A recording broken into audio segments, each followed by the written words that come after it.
बिस्मिल्लाहिर्रहमानिर्रहीम अस्सलाम वालेकुम वरहमतुल्लाहि वबरकातुहू। मैं हूं हाफिज दैफावान और आप लोग हमारा चैनल देख रहे हैं हाउस ऑफ कॉमर्स। आज हम लोग लेक्चर नंबर 9 जो है वो बैंक रिकंसिलिएशन स्टेटमेंट का डिस्कस करने वाले हैं और आज का लेक्चर बहुत ज़्यादा इंटरेस्टिंग होने वाला है और बहुत ही ज़्यादा इम्पॉर्टेंट है। अक्सर औकात स्टूडेंट्स जो हैं वो ऐसे क्वेश्चन के अंदर रिकंसिलिएशन के अंदर थोड़ा सा फंस जाते हैं कि सर ये क्या चीज़ आ गई है, इसको हम किस तरीके से सॉल्व करेंगे। तो पहले मैं क्वेश्चन को रीड करता हूं, देखिए क्वेश्चन में आपको क्या बताया जा रहा है। क्वेश्चन की तरफ चलते हैं। और जिन बच्चों ने अभी तक मेरा चैनल सब्सक्राइब नहीं किया तो बेटा वो मेरे चैनल को सब्सक्राइब कर लीजिए।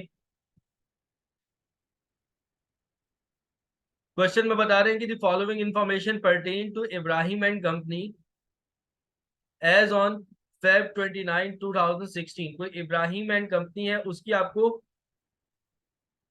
इंफॉर्मेशन बताई जा रही है।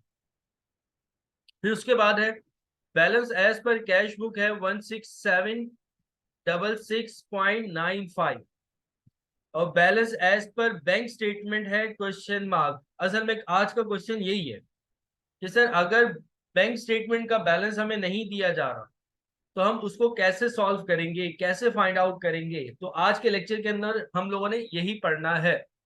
बहरहाल आगे चलते हैं।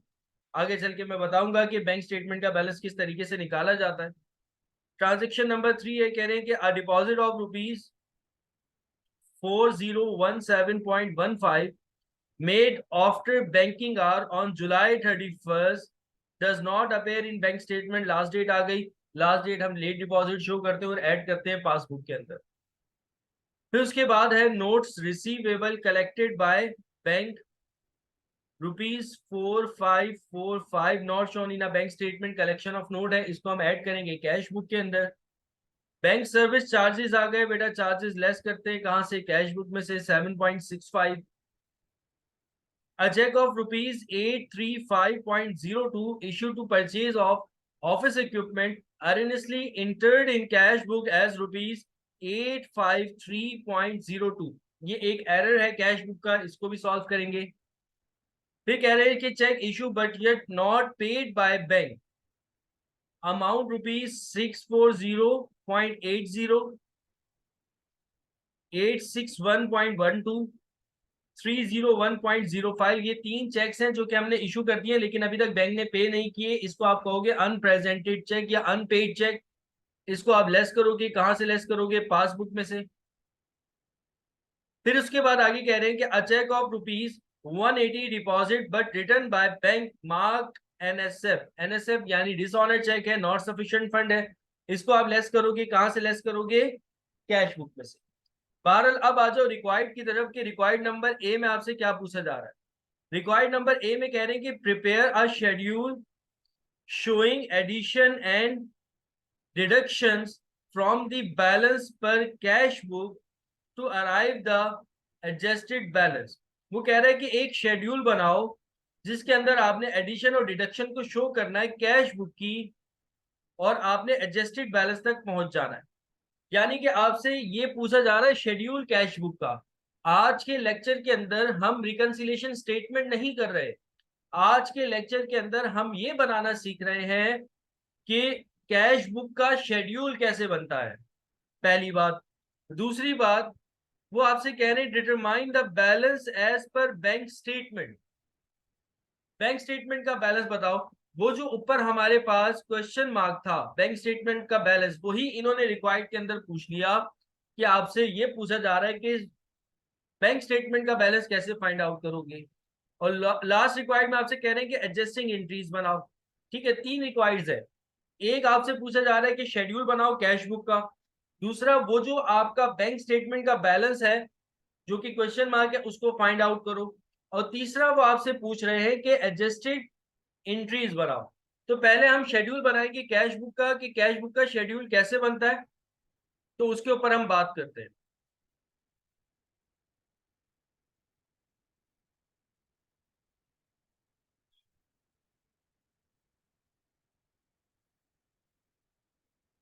जी, तो आ जाते हैं अपने क्वेश्चन की तरफ और उसका आंसर रिक्वायर्ड नंबर ए है, उसको पहले सॉल्व करते हैं।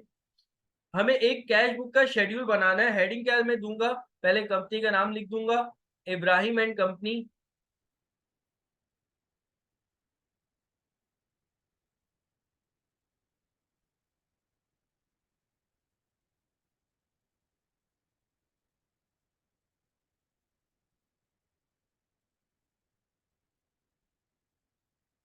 फिर उसके बाद मैं लिखूंगा, क्योंकि मुझे एक शेड्यूल बनाना था कैश बुक का जिससे मुझे एडजस्टेड बैलेंस निकालना था ना, तो अब मुझे शेड्यूल बनाना है कैश बुक का और एडजस्टेड बैलेंस फाइंड आउट करना है। इसकी मैं हेडिंग ऐसे भी दे सकता हूँ, शेड्यूल ऑफ कैश बुक।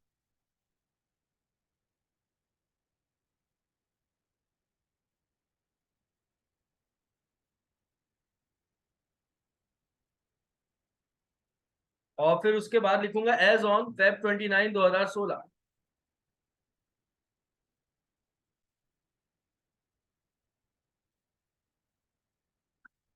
तो ये हम लिखेंगे। अब इसमें सबसे पहले एक कॉलम बनेगा डिस्क्रिप्शन का,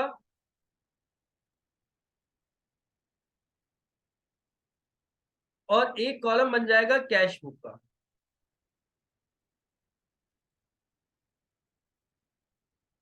बच्चों एक बात याद रखिएगा, जो शेड्यूल होता है कैश बुक का, उसके अंदर आप जस्ट कैश बुक की ट्रांजेक्शन्स को लेके जाते हो, आप पासबुक की ट्रांजेक्शन्स को नहीं लेके जाते। दोबारा से मैं बता रहा हूं बेटा, अगर आपसे कभी क्वेश्चन में जैसे कि यहां पर पूछा जा रहा है कि एक शेड्यूल बनाइए कैश बुक का, अगर आपसे कैश बुक का शेड्यूल पूछा जा रहा है तो कैश बुक के शेड्यूल के अंदर सिर्फ और सिर्फ कैश बुक की ही ट्रांजेक्शन्स आती हैं, पासबुक की ट्रांजेक्शन्स को हम इग्नोर करते हैं। ठीक है, तो अब मैं शेड्यूल बनाना शुरू कर रहा हूँ। इस तरीके से मैंने शेड्यूल बना लिया, डिस्क्रिप्शन दे दी और कैश बुक लिख दिया। सबसे पहले बैलेंस लिखूंगा कैश बुक का जो हमें फर्स्ट दिया हुआ है, तो ये मैंने लिखूंगा, मैंने लिखा बैलेंस जो हमें दिया हुआ था कैश बुक का 16766.95।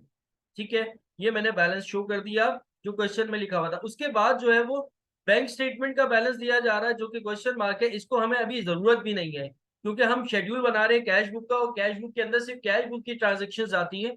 ये पासबुक का बैलेंस है, इसको हम इग्नोर कर देंगे। ठीक है, फिर उसके बाद आगे आ जाते हैं।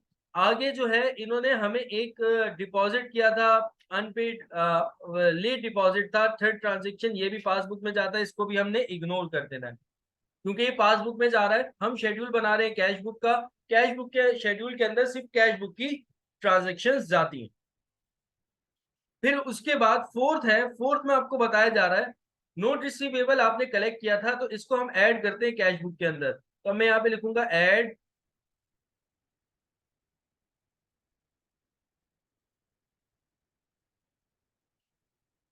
कलेक्शन ऑफ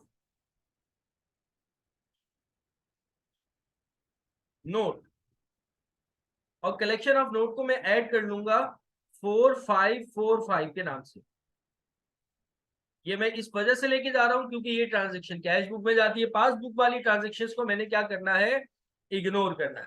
अब फिफ्थ ट्रांजेक्शन है, फिफ्थ ट्रांजेक्शन के अंदर हमें बता रहे हैं कि बैंक सर्विस चार्जेस ऑफ ₹7.65। अब ये सर्विस चार्जेस आ गए, चार्जेस भी कैश बुक में जाते हैं, लेस होते हैं, तो मैं यहाँ पे लिखूंगा सर्विस चार्जेस,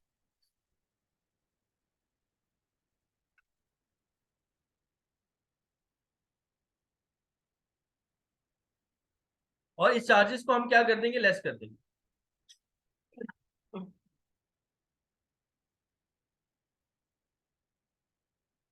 7.65। फिर उसके बाद सिक्स जो था, ये एक एरर था। आपको बताया जा रहा है कि a cheque of ₹835.02 issue to purchase of office equipment erroneously entered in cash book at ₹853.02। ये आपको बता रहे हैं कि एक एरर है कि आपने चेक इशू किया था 835.02 से ये आप चेक इशू कर रहे हो,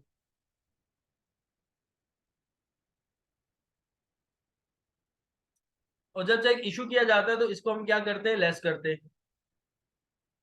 फॉर परचेज ऑफ इक्विपमेंट हमें 835.02 माइनस करना था, लेकिन वो कह रहे हैं कि एररनेसली इंटर्ड इन कैश बुक, लेकिन ये जो गलती हुई है कैश बुक से हुई, यानी कि कैश बुक एरर है।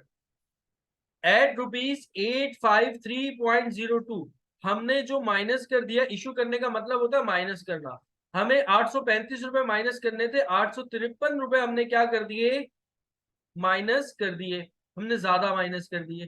कितने ज्यादा माइनस कर दिए, वो अगर आप इनका डिफरेंस लोगे तो आपको पता लगेगा। अमाउंट आपने 18 रुपए क्या कर दिए, माइनस कर दिए ज्यादा।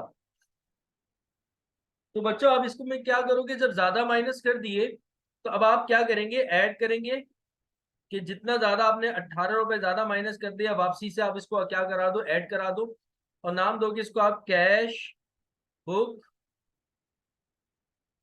एरर, और इसका अमाउंट आ जाएगा 18 रुपीज, और इसको आपने क्या करवाना है, ऐड करवाना है। क्योंकि एक अमाउंट था 835 रुपए का, वो हमें माइनस करना था, हमने 853 रुपए माइनस कर दिए, हमने ज्यादा माइनस कर दी। कितने ज्यादा माइनस कर दिए, 853, यानी कि 18 रुपए हमने ज्यादा माइनस कर दिया। अब जब ज्यादा माइनस कर दिए तो उसको हम वापस क्या करा देंगे, ऐड करा देंगे। फिर उसके बाद 7 ट्रांजेक्शन है ये कि नॉट पेड है, ये अनपेड चेक है, ये पासबुक में जाएगा, इसको हमने इग्नोर करना है क्योंकि हम कैश बुक का शेड्यूल बना रहे हैं। 8 में आपको बताया जा रहा है, a cheque of ₹180 deposit but return by the bank marked as NSF. Return हुआ है चेक, तो ये एनएसएफ चेक है, इसको आप कैश बुक में लेके जाते हो तो इसको हम लेके जाएंगे कैश बुक एरर के डिसऑनर चेक के नाम से।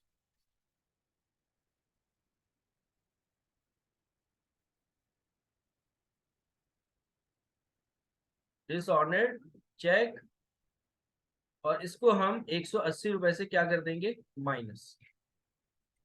अब हम इसका टोटल करके देखते हैं कि टोटल हमारे पास कितना आ रहा है।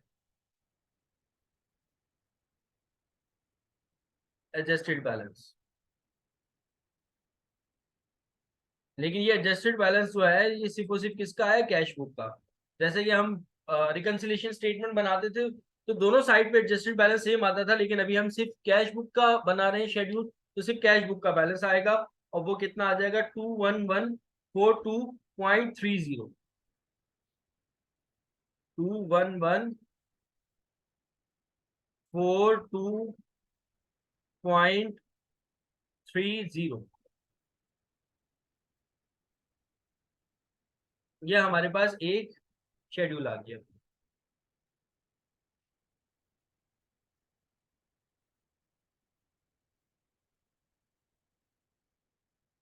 ठीक है, हमने एडजस्टेड बैलेंस निकाल लिया। रिक्वायर्ड नंबर ए जो है वो हमने सॉरी मीट कर ली। अब रिक्वायर्ड नंबर बी की तरफ जाते, determine the balance as per bank statement. ये जो बैलेंस है इसको हमने क्या करना है, फाइंड आउट करना है।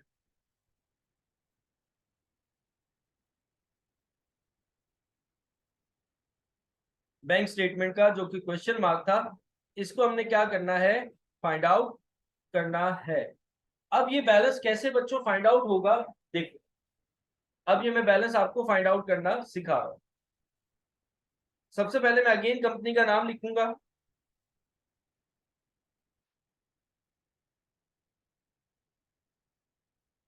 इब्राहिम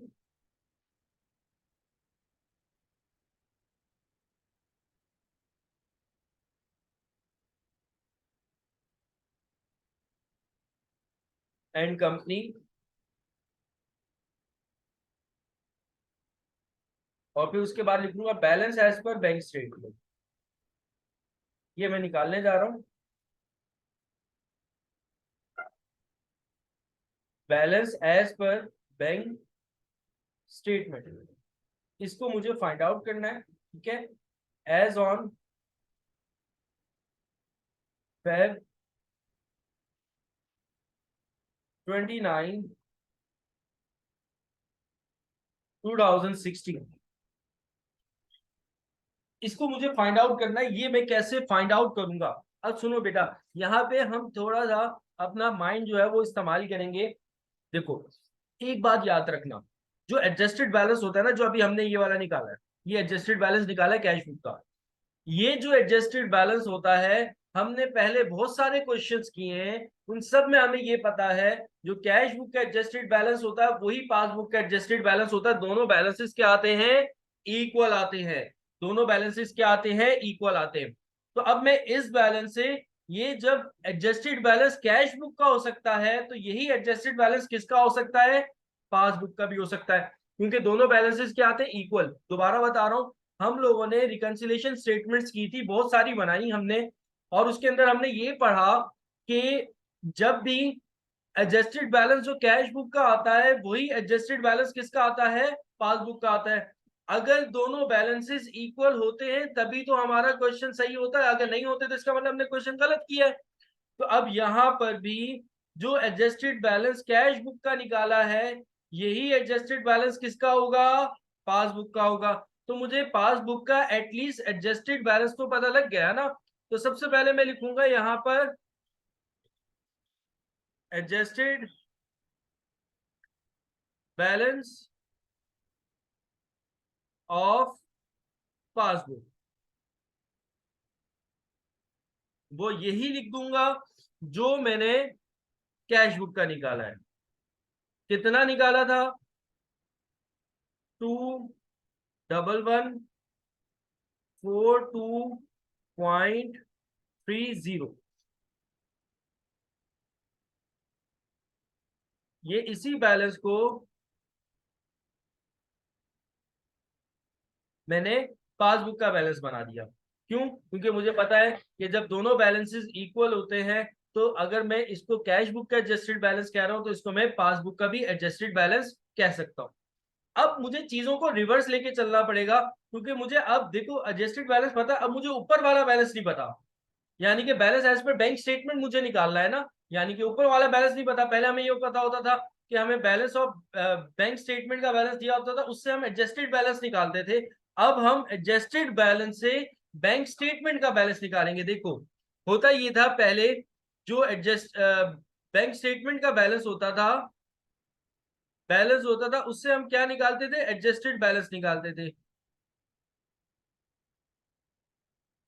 अब हमने कहानी को रिवर्स कर दिया, हम एडजस्टेड बैलेंस से क्या निकाल रहे हैं, बैलेंस निकाल रहे हैं बैंक स्टेटमेंट का।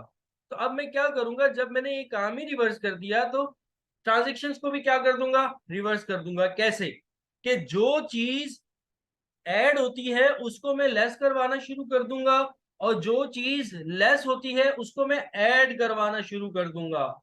दोबारा से बता रहा हूं, अभी मैं एडजस्टेड बैलेंस से बैंक स्टेटमेंट का बैलेंस निकाल रहा हूं। होता ये था, जो पहले हमें क्वेश्चन में दिया जाता था, हमें दिया जाता था बैंक स्टेटमेंट का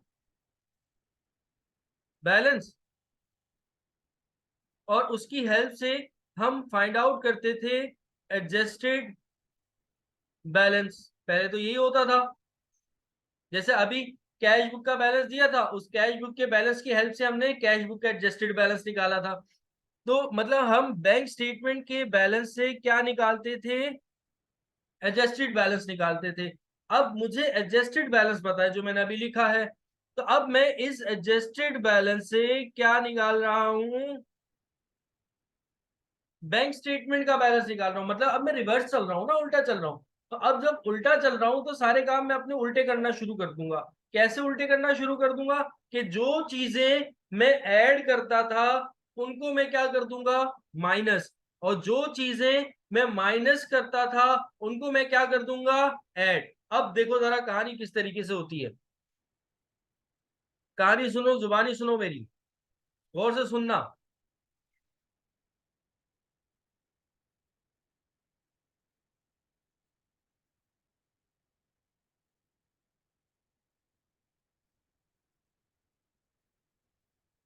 क्वेश्चन हम अपने सामने रखेंगे और क्वेश्चन को सॉल्व करेंगे। देखो अब मैं उन ट्रांजेक्शन्स को पकड़ूंगा जो ट्रांजेक्शन्स पासबुक में जा रही थी, क्योंकि अभी मैं पासबुक के ऊपर ही काम कर रहा हूँ।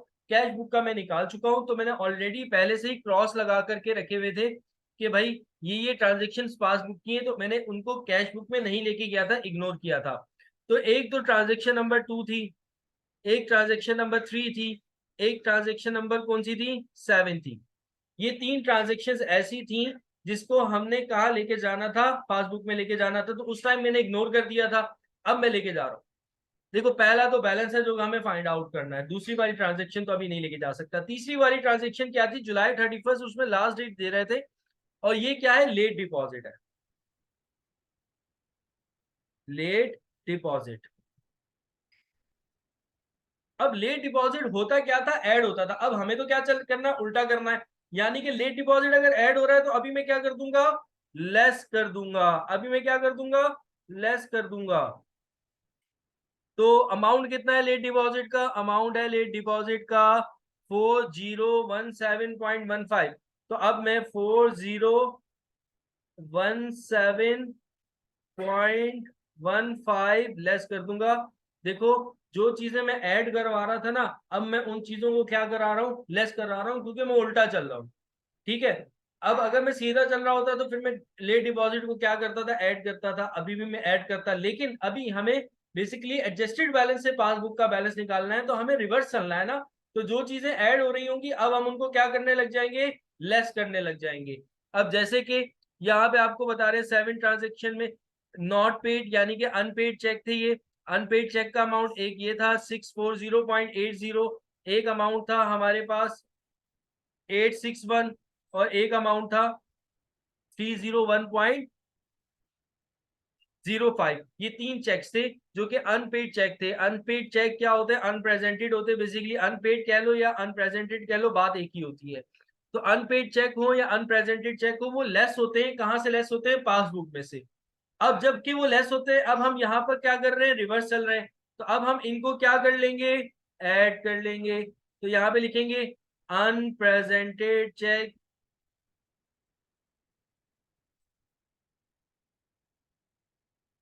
और तीनों का अमाउंट लिख लेते हैं। पहले का अमाउंट कितना है, 640.80 प्लस 861.02,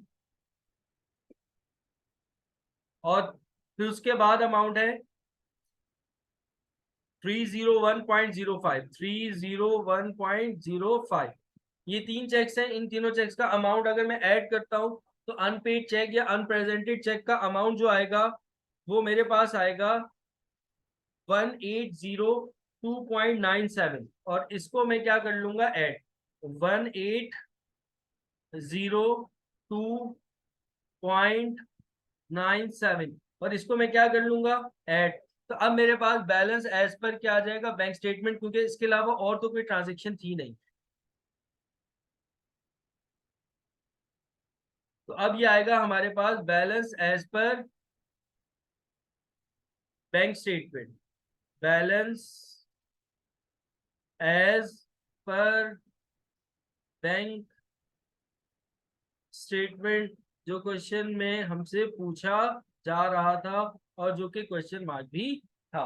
और वो कितना आ जाएगा, 18928.12, 18928.12।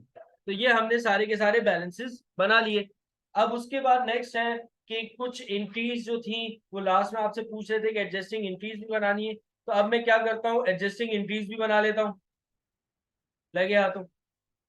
ठीक है, तो एडजस्टिंग एंट्रीज कैसे बनेगी, थोड़ा सा हम कचरा वचरा साफ कर देते हैं। अब हम बनाएंगे एडजस्टिंग एंट्रीज, रफ में बना रहा हूँ बेटा, आप लोग भी फेयर बनाइएगा, मैं रफ में बना रहा हूँ। पहली एंट्री थी कलेक्शन ऑफ नोट की, कैश बुक की ट्रांजेक्शन की एंट्रीज बनती है, पासबुक की ट्रांजेक्शन की एंट्री नहीं बनती। तो पासबुक वाली ट्रांजेक्शन तो है नहीं शेड्यूल के अंदर, तो जितनी भी है कैश बुक की है। तो पहली कलेक्शन ऑफ नोट है, कलेक्शन ऑफ नोट की एंट्री क्या बनती है, बैंक डेबिट और note receivable credit, bank debit और नोट रिसीवेबल क्रेडिट। अमाउंट आ जाएगा कैश बुक का है, नोट रिसीवेबल का 4545 ठीक है। तो ये हमने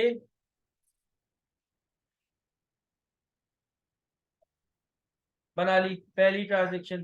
दूसरी ट्रांजेक्शन थी सर्विस चार्जेस की, सर्विस चार्जेस की क्या एंट्री बनेगी, सर्विस चार्जेस की एंट्री बनेगी सर्विस चार्जेस डेबिट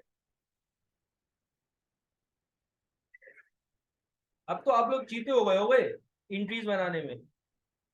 तो बैंक को हम क्या कर देंगे, क्रेडिट। अमाउंट है 7.65, 7.65। ये हमने दूसरी एंट्री बना ली।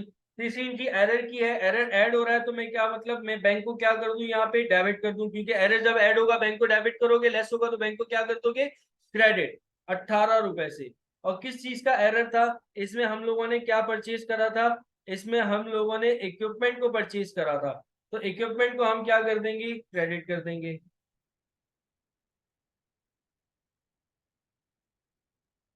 तो इक्विपमेंट क्रेडिट हो जाएगा कितने से, 18 रुपए से। उसके अलावा लास्ट ट्रांजेक्शन है डिसऑनर्ड चेक। डिसऑनर्ड चेक की एंट्री बेटा क्या बनेगी, अकाउंट रिसीवेबल डेबिट, और बैंक क्या हो जाएगा, क्रेडिट हो जाएगा। और इसका अमाउंट कितना आ जाएगा, 180। 180 रफली एंट्रीज बनाइए आप लोग, अपने पास इसको फेयरली बना लीजिएगा। मेरे ख्याल में आज का लेक्चर आप लोगों को बड़ा इंटरेस्टिंग लगा होगा। इस लेक्चर को लाजमी कर लीजिएगा बेटा, इस तरह के क्वेश्चंस एग्जाम में आते रहते हैं, तो थोड़ा बहुत घुमा फिरा के आप लोगों को दे देते हैं। और इम्पोर्टेंट क्वेश्चन था ये जो आज हमने किया है। इस क्वेश्चन में किसी को भी कुछ भी पूछना हो तो वो मुझसे पूछ सकता है। हमारा नंबर क्या है, हमारा नंबर है 0312257635। ऑनलाइन क्लासेस के लिए वो हमसे अप्लाई कर सकता है। सारे सब्जेक्ट्स पढ़ाए जाते हैं, इंटर के भी और ग्रेजुएशन के भी, यानी कि बीकॉम और एडीसी के सारे सब्जेक्ट्स पढ़ाए जाते हैं, और आईकॉम के भी सारे सब्जेक्ट्स जो हैं वो अल्हम्दुलिल्लाह यहाँ पर हम लोग ऑफर करते हैं।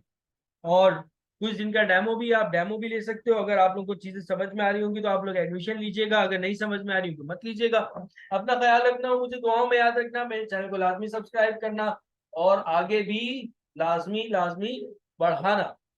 अल्लाह हाफिज।